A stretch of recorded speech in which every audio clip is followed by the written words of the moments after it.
এগুলা পানি আর মোটে নাই, 2-4টা গাড্ডাতে হালকা হালকা আছে, ঠিক আছে। পানি আর নাই, পানি সব শুকিয়ে গেছে। 2-4টা গাড্ডাতে হালকা হালকা আছে। এবার যেমন এইসব গাড্ডাগুলাতে হালকা হালকা আছে, যেমন এটাই আছে পাশে, আর এই পাশটায় যেমন নাই। যেমন এগুলা সবই শুকিয়ে গেছে, বুঝতে পারছো দেখে। এই দেখো সব শুকিয়ে গেছে এগুলা। একটা গাড্ডা তো পানি নাই, এই দেখো।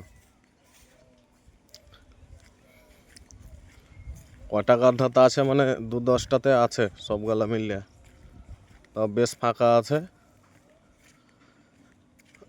এগুলো সব শুকিয়া